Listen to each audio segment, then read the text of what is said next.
আসসালামু আলাইকুম। প্রিয় বন্ধুরা, নিশ্চয়ই আপনারা ভালো আছেন। আলহামদুলিল্লাহ আপনাদের দয়ায় আমিও ভালো আছি। তো আজকে যে টপিক্সটা নিয়ে আলোচনা করব সেটা হলো কিভাবে খুব সহজে আমরা মোবাইলের মাধ্যমে একটি কভার ফটো বা যে কোনো পিকচার বানাতে পারি। অর্থাৎ এডিটের মাধ্যমে আমরা একটি অ্যাপস ব্যবহার করব। অ্যাপস ব্যবহারের মাধ্যমে আমরা একটি ছবি এডিট করব। যে এডিটের ছবিটি আপনি যে কোনো জায়গায় ব্যবহার করতে পারবেন। তো আমরা কথা না বাড়িয়ে সরাসরি আমরা আসলে কাজে চলে যাব। তো প্রথমে যেটা করতে হবে সেটা হলো আপনি প্লে স্টোর থেকে অ্যাপসটি ডাউনলোড করতে হবে। তাহলে আমরা আর দেরি না করে আমরা সরাসরি চলে যাচ্ছি প্লে স্টোরে। প্লে স্টোরে যাওয়ার পরে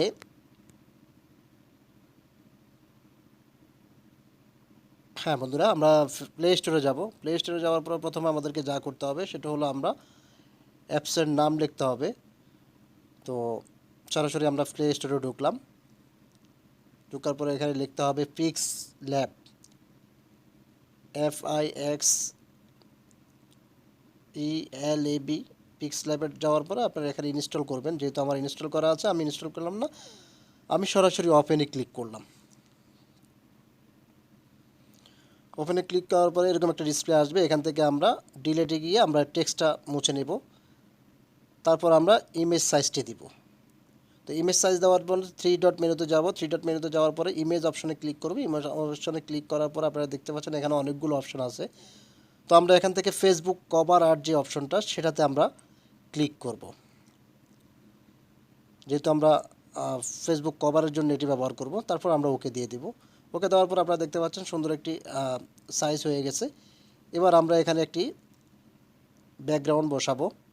সেই ব্যাকগ্রাউন্ড বসানোর জন্য আমাদেরকে এখানে নিচে দেখবেন যে 3 নাম্বার একটা অপশন আছে। 3 নম্বর অপশন থেকে আমরা 2 নম্বর অপশন ইম্পোর্টে ক্লিক করব। ওকে, ইম্পোর্টে ক্লিক করার পরে এখানে আপনারা দেখতে পাচ্ছেন এখান থেকে গ্যালারি থেকে আমরা ছবি নিব। যে এই ছবিগুলো আপনারা গুগল থেকে আপনারা ডাউনলোড করে নিতে পারবেন। বিভিন্ন ধরনের ব্যাকগ্রাউন্ড আপনারা গুগলে গিয়ে লিখলেই হবে ব্যাকগ্রাউন্ড। তো আমরা এখান থেকে লাল সবুজ এই ছবিটা নিব, যেহেতু এটা পতাকার রং। এটাকে আমরা একটু ক্রপ করে নিব। ক্রপ করে নেওয়ার পরে এখানে আমরা টিক চিহ্ন দিয়ে দেব। দেওয়ার পরে আমরা ছবিটাকে সাইজ যে সাইজে আছে এই সাইজে আমরা এটাকে বসায় নিব। বসায় নেওয়ার পরে আমরা এই ছবিতে কাজ করব।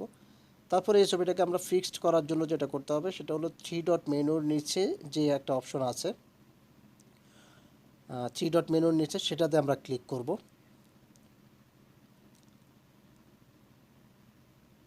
সেখানে ক্লিক করার পরে আমরা এখানে তালার মতো যে একটা অপশন আছে ওখানে আমরা লক করে দেব, যাতে ছবিটা নাড়াছাড়া করতে না পারে।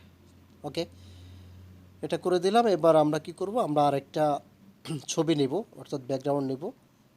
ব্যাকগ্রাউন্ড বলতে একটা যেহেতু 26শে মার্চের ছবি, আমরা একটা ছবি নেব। সেটা করার জন্য ইম্পোর্টে যাব। ইম্পোর্টে ক্লিক করার পরে আবার আগের মতোই আমরা গুগল থেকে ডাউনলোড করা একটি ছবি এখান থেকে নিব। আপনারা দেখতে পাচ্ছেন এখানে পতাকা হাতে এই ছবিটা আমরা ক্লিক করলাম।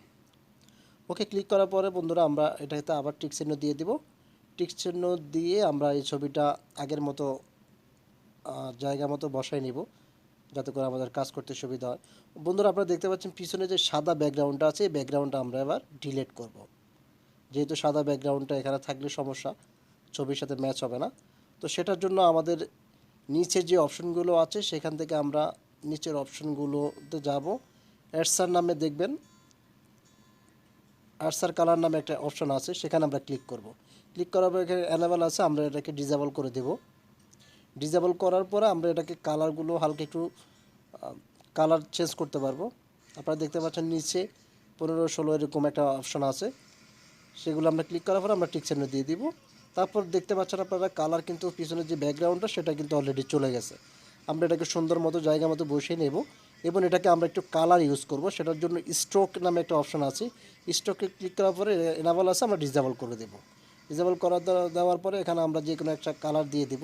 আমরা এখানে হালকা একটু সাদা কালার দিলাম, সেটাকে আমরা 3-এ রেখে দিলাম। 3-এ রেখে আমরা এখানে টিক চিহ্ন দিয়ে দিব। আপনারা দেখতে পাচ্ছেন ছবিটা কিন্তু অনেকটা এখন স্পষ্ট হয়ে গেছে। তো সেটাকে আমরা একটু সুন্দর মতো বসিয়ে নিব। ওকে বন্ধুরা, আপনারা দেখতে পাচ্ছেন অলরেডি কিন্তু আমাদের সেটা বসে গেছে। তো এবার আমরা যেটা করব সেটা হলো যে কোনো একটা প্রতিষ্ঠানের নাম, অর্থাৎ আমরা যার জন্য ছবিটা এডিট করছি আমরা সেই নামটা এখানে বসাবো। তো সেটা বসানোর জন্য আমরা টেক্সটে যাব। টেক্সটে যাওয়ার পর আমরা এখান থেকে এডিট অপশনে যাব। এডিট অপশনে যাওয়ার পর আমরা এখান থেকে এডিটে গিয়ে আমরা লিখব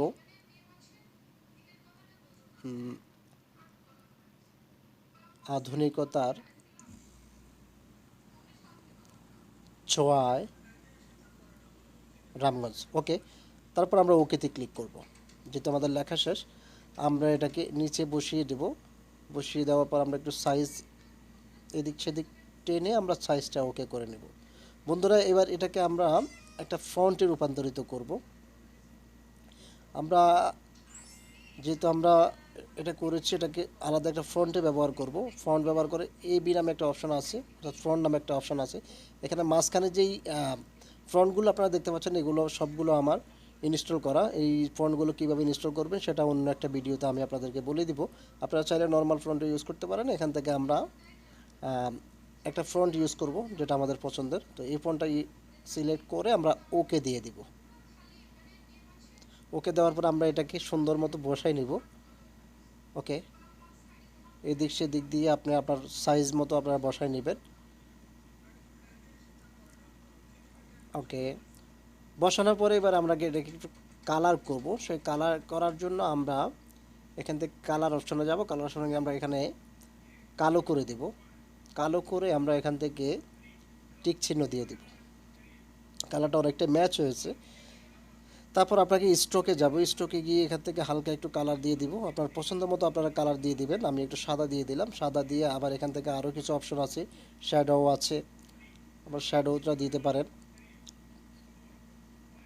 আমি আমার পছন্দ মতো দিয়ে দিলাম। আপনারা এখানে যে অপশনগুলো আছে সেগুলো অবশ্যই একটা একটা করে ট্রাই করবেন, যেটা আপনাদের কাছে বেশি ভালো লাগবে সেটা আপনারা দিয়ে দেবেন। ওকে, সবগুলো একটু একটু দেওয়ার চেষ্টা করবেন, দিয়ে দেখবেন আসলে কেমন লাগে। অ্যাম্বোসেও দিতে পারেন। অ্যাম্বোস দিলে কালারটা একটু অন্যরকম দেখাবে। আমি টিক চিহ্ন দিয়ে দিলাম করে। ওকে বন্ধুরা, এবার আপনারা এখানে আরও কিছু অপশান আছে, 3D মোশনও দিতে পারবেন, অর্থাৎ এটাকে ছোট বড় করতে পারবেন। বিভিন্নভাবে আপনারা আপনাদের মতো পছন্দ যেরকম হয় সেরকম দিতে পারবেন। তো আমরা আমাদের পছন্দ মতো দিয়ে দিলাম আপনাদের সুবিধার্থে। এবার আমরা আরেকটা লেখা লিখব, যেহেতু এটা একটা সংগঠনের ব্যানার। তো সেক্ষেত্রে নিচে অবশ্যই তাদের একটি স্লোগান থাকে, সেই স্লোগানটা আমরা লিখব। আগের মতো টেক্সট অপশনে যাব, তারপর এডিট অপশনে যাব। এডিট অপশনে যাওয়ার পর আমরা এখানে লিখব একটি ফেসবুক গ্রুপ। ওকে, ব্র্যাকেট দিয়ে আমরা এখানে নিচে সুন্দর মতো বসাই দিব।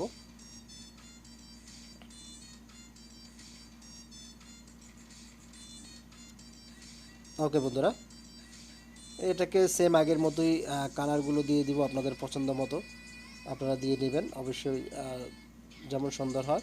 আর মাঝখানে যেই মাই ফন্টের যেই ফন্টগুলো আছে ওগুলো আসলে আমরা ইনস্টল করে নিয়েছি। কীভাবে ইনস্টল করবেন সেটা অন্য একটা ভিডিওতে আমি আপনাদেরকে ভিডিও আকারে দেখাই দেব।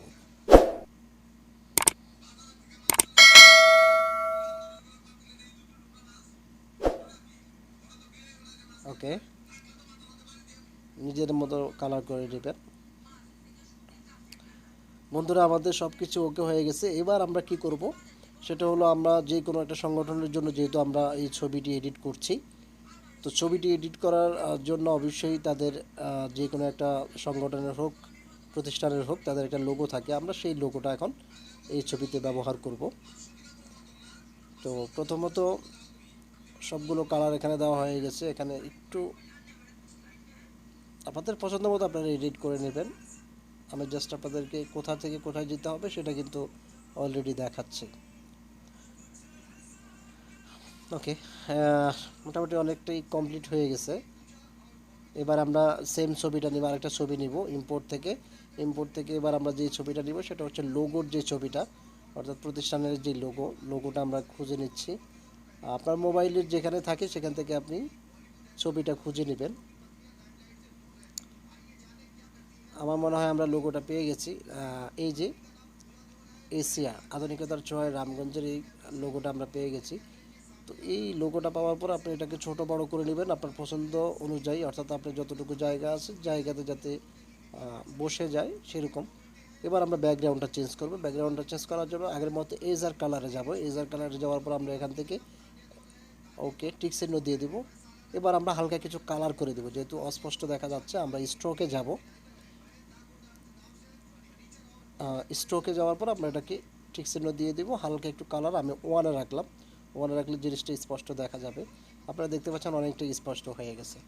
বন্ধুরা এইভাবেই আপনারা চাইলে আপনাদের পছন্দ মতো যে কোনো ছবি আপনারা এডিট করতে পারেন, আর ছবিগুলো আপনারা যে কোনো মাধ্যমে আপনারা ব্যবহার করতে পারেন। তাহলে বন্ধুরা ইনশাল্লাহ পরবর্তী কোনো ভিডিও নিয়ে অবশ্যই আপনার সাথে আবার দেখা হবে। আপাতত এই পর্যন্তই। আপনারা যারা আমাদের ভিডিওটি দেখছেন অবশ্যই আপনাদের মন্তব্য জানাবেন আপনাদের কেমন লাগে। ইনশাল্লাহ পরবর্তী ভিডিওতে আপনাদেরকে সাথে নিয়ে আবার দেখা হবে কোনো এক নতুন ভিডিওতে। সেই পর্যন্ত সকলে ভালো থাকবেন। আসসালামু আলাইকুম রহমতুল্লাহ।